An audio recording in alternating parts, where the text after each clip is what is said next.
Hello friends, welcome to learner classes. हम analysis कर रहे थे क्लास 6 से लेकर 12 तक की एनसीईआरटी महेश वर्णमाल की बुक को। तो चलिए शुरू करते हैं। इससे पहले फ्रेंड्स आपसे रिक्वेस्ट है, यदि आप चैनल पर पहली बार है तो प्लीज़ चैनल को सब्सक्राइब कर लीजिएगा, वीडियो को लाइक कर दीजिएगा एंड शेयर करिए, एंड जो भी आपके सजेशन हो उसे कमेंट बॉक्स में जरूर बताइएगा। आज का हमारा टॉपिक रहेगा पृथ्वी की गतियाँ तथा अक्षांश एवं देशांतर रेखाएँ। चलिए शुरू करते हैं।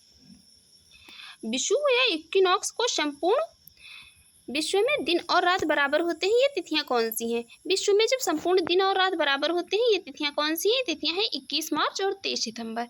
21 मार्च और 23 सितंबर को दिन रात बराबर होते हैं। वर्ष भर रात और दिन किस स्थान पर बराबर होते हैं? ये बराबर होते हैं कहाँ? भूमध्य रेखा या इक्वेटर पर, या विषुवत रेखा भी जिसे कहा जाता है। नेक्स्ट यहाँ पर कर्क संक्रांति के समय उत्तरी गोलार्ध के किस स्थान पर 12 घंटे का दिन होता है? 12 घंटे का दिन कहाँ होता है? ये होता है विषुवत रेखा पर। कर्क संक्रांति के समय उत्तरी गोलार्ध के जो है ये विषुवत रेखा पर 12 घंटे का दिन होता है। अब यहाँ पर हम बात कर लेती हैं किसकी? ये ऋतु परिवर्तन चक्र की। ऋतु परिवर्तन चक्र की बात कर लेते हैं।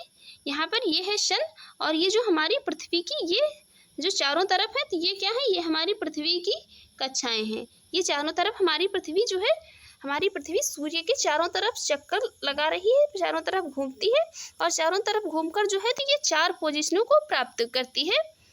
सूर्य स्थिर है हमारा, और पृथ्वी जो है इसके चारों तरफ चक्कर लगाती है। ये पृथ्वी की कक्षा है। यहाँ पर जब पृथ्वी कहाँ उत्तरी गोलार्ध में आती है तो 21 जून को यहाँ पर ग्रीष्म ऋतु होती है, और दक्षिणी गोलार्ध में 21 जून को क्या है? ये शीत ऋतु होती है। नेक्स्ट यहाँ पर जब पृथ्वी यहाँ पर आती है तो यहाँ पर जो है ये 21 मार्च को क्या होता है? सर्वत्र का दिन और रात बराबर होता है।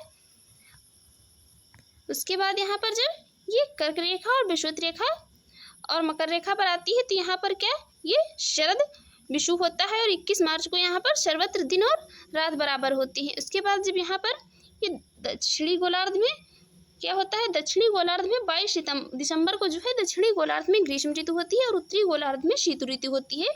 यहाँ पर 22 दिसंबर को ये क्वेश्चन जो है कई बार पूछे जाते हैं कि उत्तरी गोलार्ध में 22 दिसंबर को कौन सी ऋतु होती है? तो उत्तरी गोलार्ध में 22 दिसंबर को शीत ऋतु होती है, और दक्षिणी गोलार्ध में होती है कौन सी?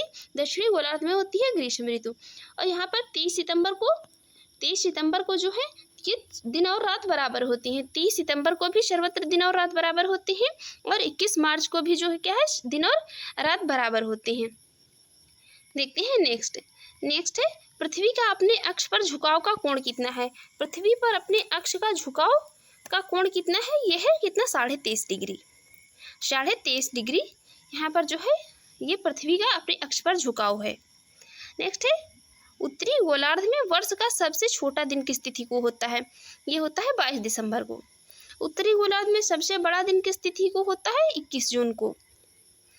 पृथ्वी का सूर्य के चारों ओर चक्कर लगाना तथा अपने अक्ष पर झुका होना मौसम परिवर्तन का मुख्य कारण माना जाता है।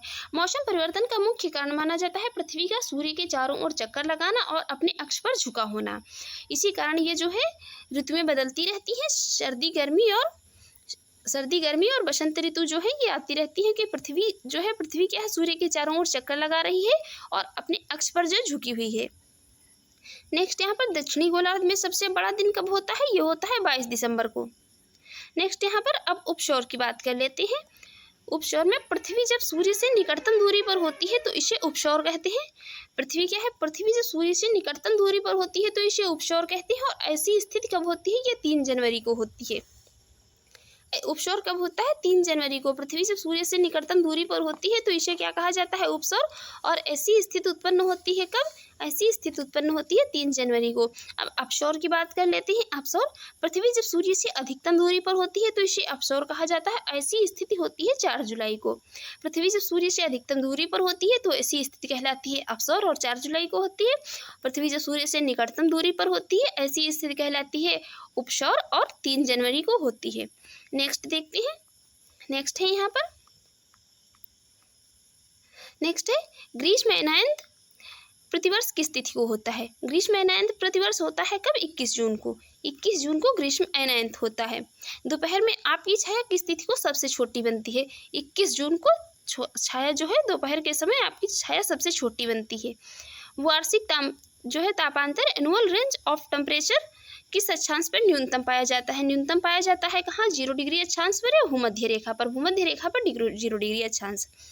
नेक्स्ट है प्रधान योम्योत्तर प्राइम मेरिडियन तथा विषुवत इक्वेटर रेखा का प्रतिच्छेदन बिंदु कहाँ स्थित है?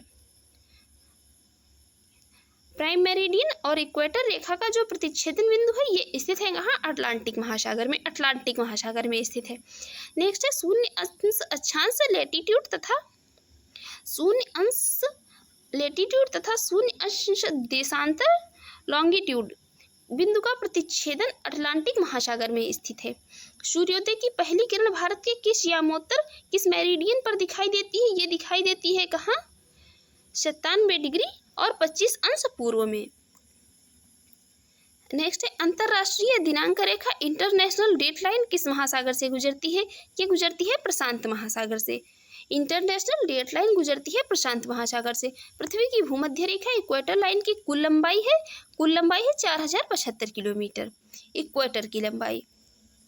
ग्लोब पर दो स्थानों के मध्य न्यूनतम दूरी अंतरराष्ट्रीय तिथि रेखा पर नहीं होती है।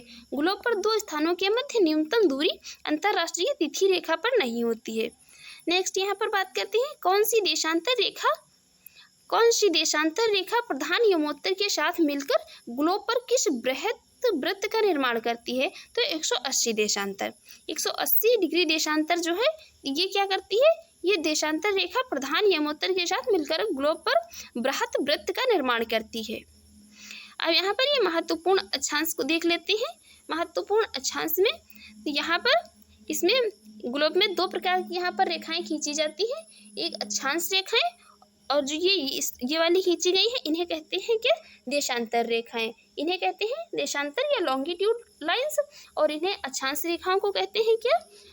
Latitude line.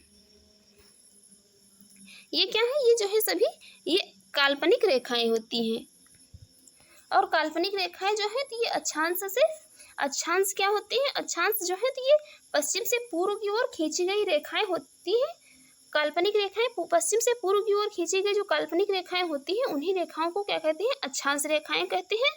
और यहाँ पर जो ये पृथ्वी के बीच में है कौन? विषुवत रेखा। पृथ्वी के बीच में जो है 0 डिग्री अक्षांश रेखा है इसको क्या कहते हैं? इसको कहते हैं भूमध्य रेखा या इक्वेटर कहलाती है। ये क्या करती है? ये है कि ये पृथ्वी को दो बराबर भागों में जो है विभाजित करती है। ये पृथ्वी को दो बराबर भागों में विभाजित करती है और यहीं पर जो है ये दो बराबर भागों में विभाजित करती है। और यहाँ पर जो ये मकर रेखा है ये 30.5 डिग्री और यहाँ पर ये कर्क रेखा ये भी 23.5 डिग्री अक्षांश पर है। नेक्स्ट देखते हैं। नेक्स्ट यहाँ पर 21 जून को क्या होता है? जो 21 जून को है 21 जून को यहाँ पर सूर्य जो है कर्क रेखा के क्या है? एकदम ऊपर होता है। 21 जून को है सूर्य यहाँ पर कर्क रेखा के जो है एकदम ऊपर होता है। यहाँ पर इस स्थिति में सूर्य जो है इसके एकदम ऊपर होता है। देखते हैं नेक्स्ट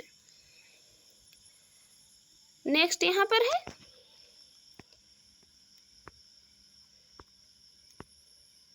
देखते हैं नेक्स्ट 0 डिग्री से 5 डिग्री उत्तर और दक्षिण के मध्य की अक्षांशीय पेटी शांत अक्षांश के नाम से जानी जाती है। इसे क्या कहते हैं?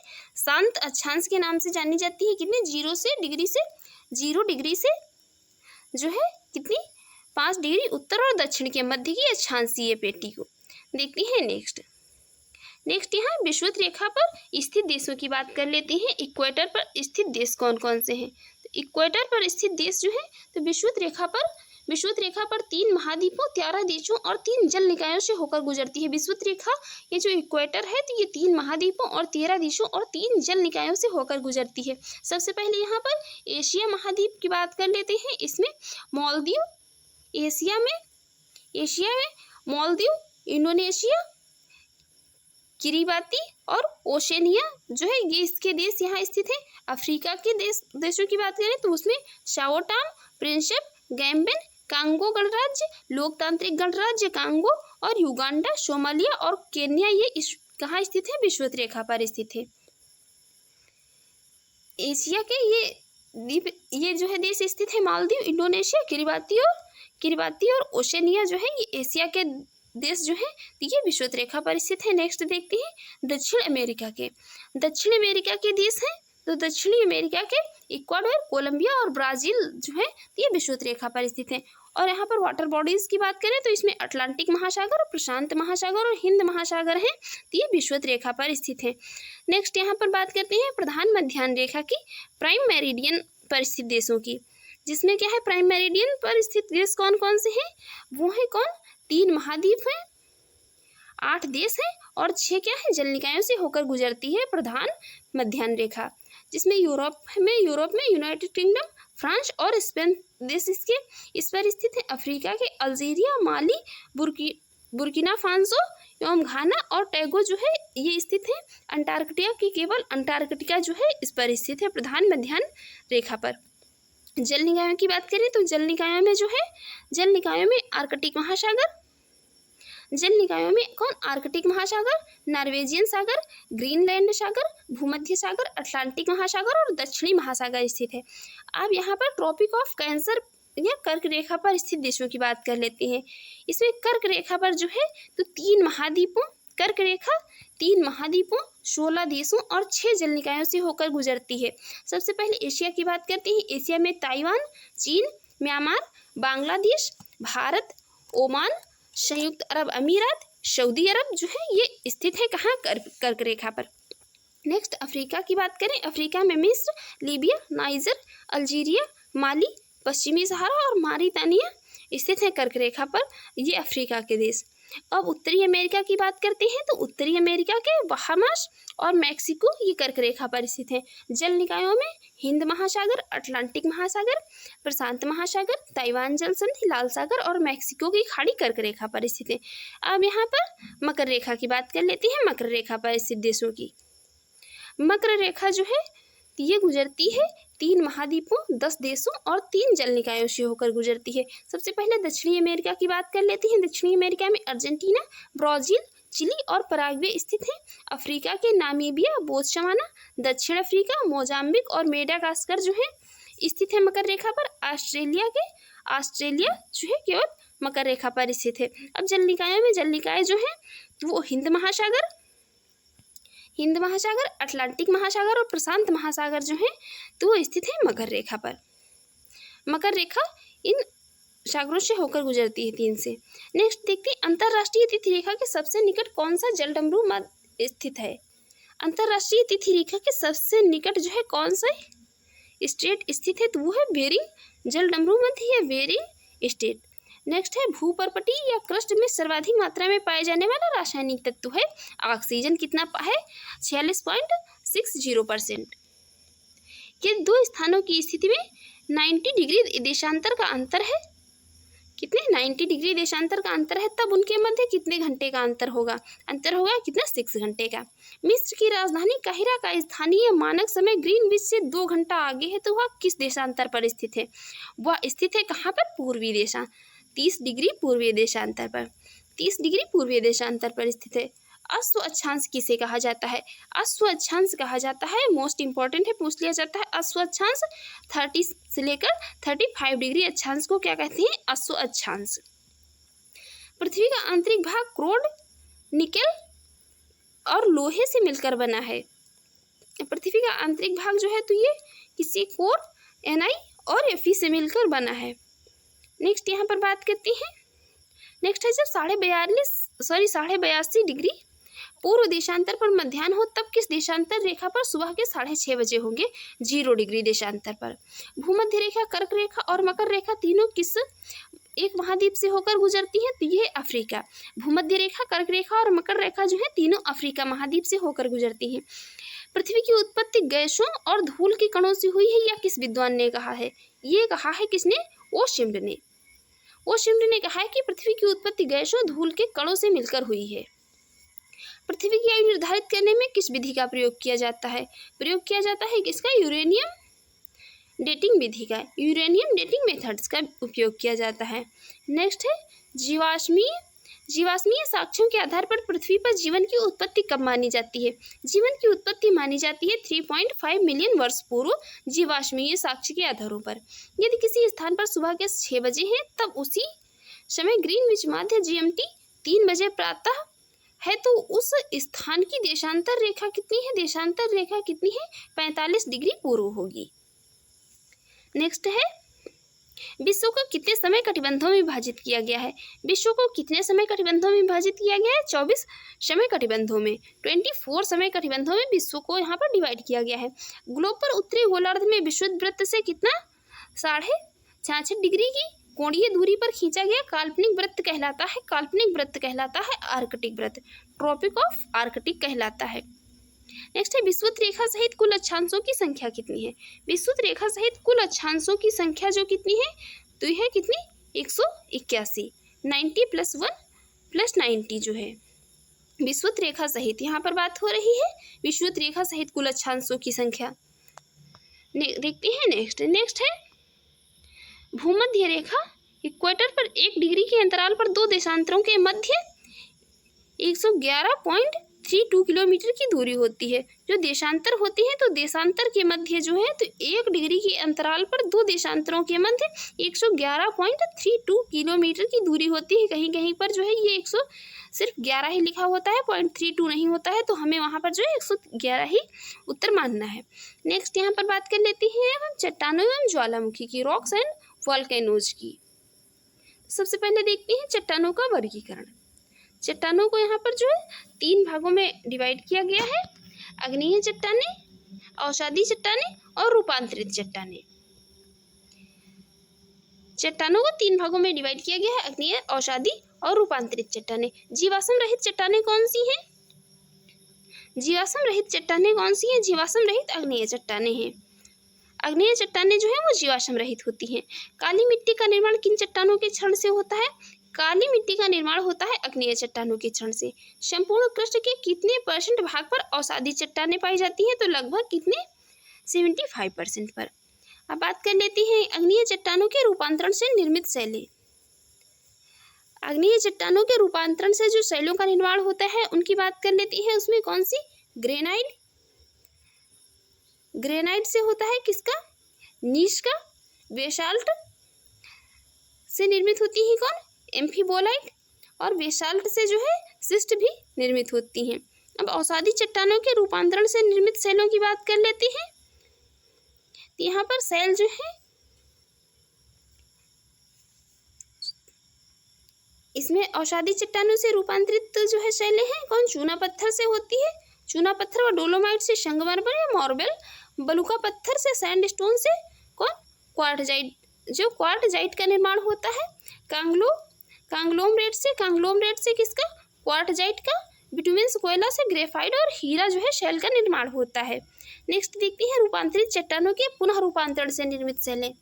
तो जो स्लेट से है तो ये फाइलाइट का निर्माण होता है। फाइलाइट से सिस्ट का और गैब्रो से किसका? सरपेंटाइन का निर्माण होता है। देखते हैं नेक्स्ट, रूपांतरित चट्टानें। मेटामॉर्फिक रॉक्स की उत्पत्ति किन चट्टानों से हुई है? मेटामॉर्फिक रॉक्स जो है तो इनकी उत्पत्ति हुई है आग्नेय तथा अवसादी दोनों चट्टानों से। संगमरमर किस चट्टान का उदाहरण है? संगमरमर उदाहरण है रूपांतरित चट्टान का। संगमरमर उदाहरण है रूपांतरित चट्टान का। चट्टानों के निर्माण में 8 प्रमुख तत्वों का योगदान है। वो 8 प्रमुख तत्व देख लेते हैं किनका किनका योगदान है। 8 प्रमुख तत्वों का योगदान है चट्टानों के निर्माण में। ऑक्सीजन 46 नेक्स्ट है यहाँ पर सर्वाधिक कठोर चट्टानें कौन सी होती हैं? सर्वाधिक कठोर चट्टानें होती हैं रूपांतरित चट्टानें। रूपांतरित चट्टानें जो है तो ये सर्वाधिक कठोर चट्टानें होती हैं।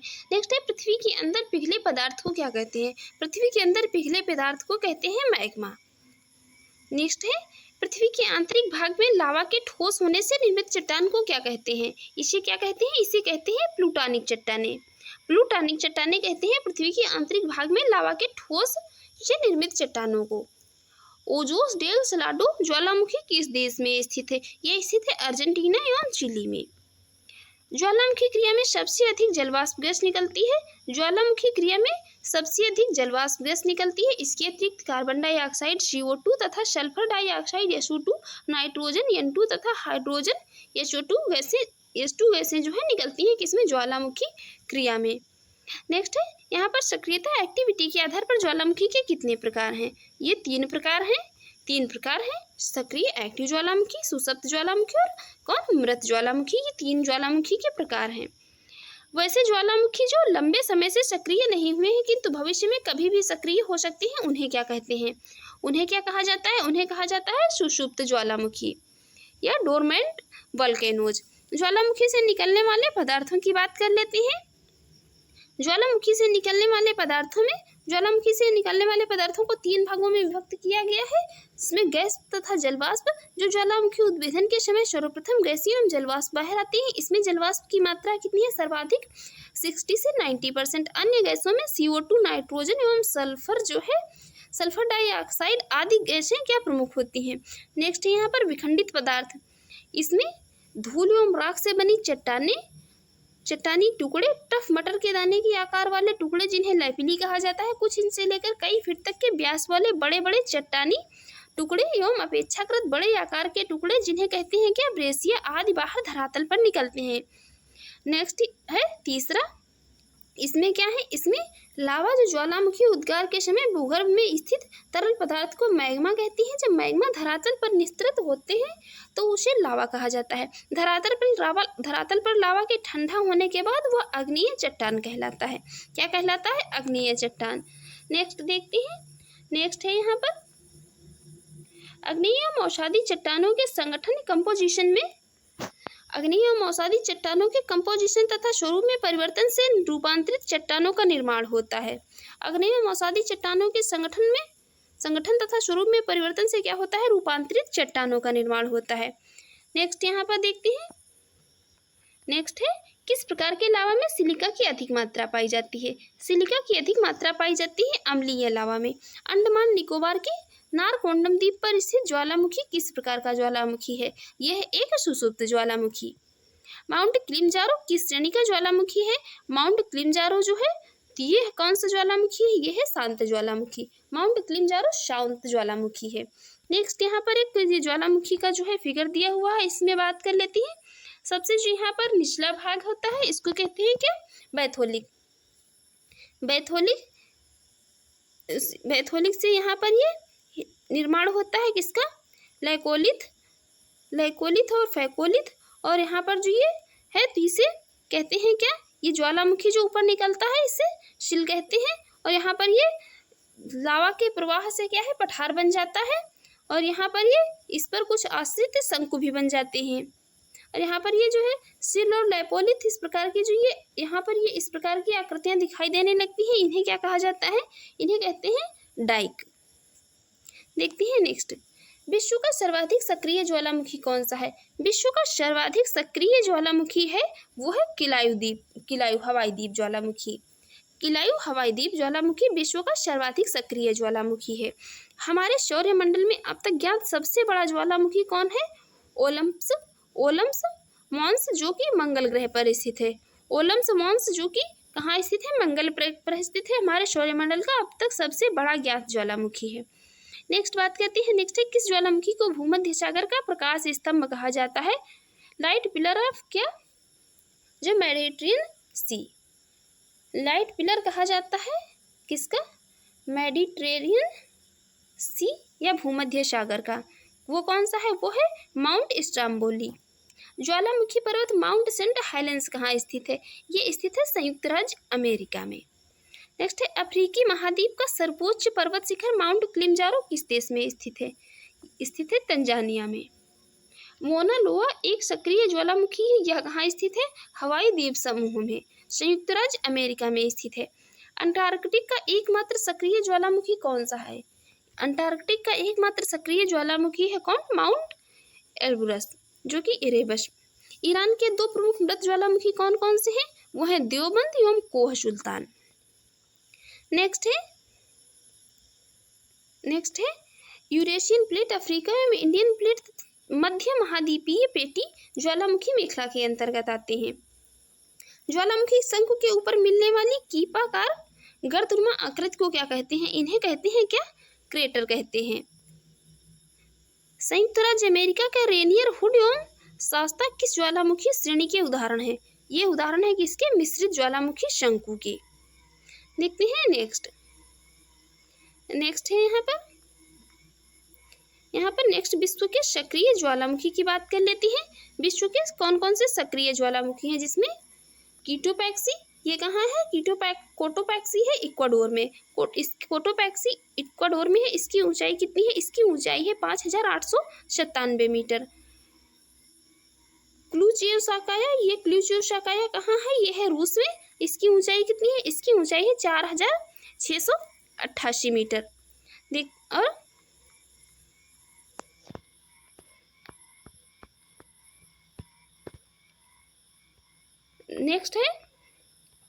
नेक्स्ट कौन सा है, नेक्स्ट है ब्रिंगेल पर्वत। ब्रिंगेल पर्वत ये कहाँ है, ब्रिंगेल पर्वत है कहाँ, ये है अलास्का संयुक्त राज्य अमेरिका में। ब्रिंगेल पर्वत अलास्का संयुक्त राज्य अमेरिका में है। 4317 मीटर जो है इसकी ऊंचाई है, किसकी, ब्रिंगेल पर्वत की। नेक्स्ट है कैमरून। कैमरून कहाँ है, ये है कैमरून में। इसकी ऊंचाई कितनी है, 4070 मीटर इसकी ऊंचाई है। इरेबस ये है कहाँ, अंटार्कटिक में। 3795 मीटर इसकी ऊंचाई है। निरागोंगो ये कहाँ है, ये है डेमोक्रेटिक रिपब्लिक ऑफ कांगो में। 3470 मीटर इसकी ऊंचाई है। नेक्स्ट है इलियामना। इलियामना कहाँ है, ये है अलेतुआन श्रेणी संयुक्त राज्य अमेरिका में। 3053 मीटर जो है इसकी ऊंचाई है। इटना कहाँ है, ज्वालामुखी, इटना ज्वालामुखी है सिसिली इटली में। 3340 जो है मीटर इसकी ऊंचाई है। नेक्स्ट है माउंट बेकर। माउंट बेकर कहाँ है, ये कास्केड श्रेणी संयुक्त राज्य अमेरिका में है। 3285 मीटर जो है इसकी ऊंचाई है। नेक्स्ट है चिल्लन। चिल्लन कहाँ है, चिल्लन ज्वालामुखी है चिली में, जो कि 3200 मीटर इसकी ऊंचाई है। नेक्स्ट कौन सा है, नेक्स्ट है माउंट न्यायमुरागिरा। माउंट न्यायमुरागिरा ज्वालामुखी कहाँ है, ये है कहाँ, कांगो में। इसकी ऊंचाई है 3090 मीटर। बिल्लारिका ज्वालामुखी है चिली में। इसकी ऊंचाई है 2842 मीटर। नेक्स्ट है कौन, माउंट रूहापेहू। माउंट रूहापेहू कहाँ है, ये है न्यूजीलैंड में। माउंट रूहापेहू ज्वालामुखी है न्यूजीलैंड में। 2797 मीटर इसकी ऊंचाई है। पोरक है ज्वालामुखी मैक्सिको में। 2800 मीटर इसकी ऊंचाई है। और नेक्स्ट है कौन, असामा। असामा कहाँ है, असामा है जापान में। असामा ज्वालामुखी है जापान में। 2540 मीटर इसकी ऊंचाई है। सेंट हेलेंस पर्वत कहाँ है, ये संयुक्त राज्य अमेरिका में। 2530 मीटर इसकी ऊंचाई है। और न्याय उरुह्वे कहाँ है, न्याय उरुह्वे ज्वालामुखी है कहाँ, ये है न्यूजीलैंड में। इसकी ऊंचाई कितनी है, 2291 मीटर इसकी ऊंचाई है। हमवाला है ज्वालामुखी आइसलैंड में। इसकी ऊंचाई है 1491 मीटर। विसुवियस है इटली, नेपल्स की खाड़ी में। 1277 मीटर इसकी ऊंचाई है। किलायू जो है तो इसकी है ऊंचाई, ये हवाई द्वीप संयुक्त राज्य अमेरिका में 1225 मीटर इसकी ऊंचाई है। स्ट्राम्बोली ये इटली में। लिपारी द्वीप भूमध्य सागर में है और 925 मीटर जो है इसकी ऊंचाई है। नेक्स्ट बात कहते हैं विश्व का सबसे ऊंचा सक्रिय ज्वालामुखी कौन सा है। विश्व का सबसे ऊंचा सक्रिय ज्वालामुखी है कौन, कोटोपैक्सी। कोटोपैक्सी विश्व का सबसे ऊंचा सक्रिय ज्वालामुखी है। ज्वालामुखियों का मेखलाबद्ध वर्गीकरण कितने भागों में किया गया है, 4 भागों में किया गया है। ज्वालामुखी मेखलाएं जो है उनकी बात कर लेते हैं, जिनका वर्गीकरण 4 भागों में किया गया है। उसमें कौन कौन सी हैं, परिप्रशांत महासागरीय मेखला, मध्य महाद्वीपीय प्लेटी, मध्य अटलांटिक मेखला या मध्य महासागरीय कटक, और अंतरा प्लेटीय ज्वालामुखी। देखते हैं नेक्स्ट है क्षारीय लावा शंकु को किस अन्य नाम से जाना जाता है। क्षारीय लावा शंकु को जाना जाता है किस अन्य नाम से, तो ये जाना जाता है शील्ड शंकु के नाम से। क्षारीय लावा जो है लावा शंकु, इसको जाना जाता है शील्ड शंकु के नाम से। नेक्स्ट यहाँ पर बात कर लेते हैं, नेक्स्ट है अलास्का संयुक्त राज्य अमेरिका के कटमई पर्वत को 10,000 धुआरों की माटी कहा जाता है। इसे क्या कहा जाता है, ये वैली ऑफ 10,000 स्मोक्स, किसी अलास्का संयुक्त राज्य के कटमई पर्वत को। फ्रेंड्स, आपको ये हमारी वीडियो अच्छी लगी हो और आपके एग्जाम के लिए यूजफुल रही हो तो प्लीज़ आप हमारे यूट्यूब चैनल को सब्सक्राइब कर लें, वीडियो को लाइक कर दें एंड ज़्यादा से ज़्यादा शेयर करें। एंड जो भी आपके सजेशन हो उसे कमेंट बॉक्स में ज़रूर बताइएगा। Thanks for watching.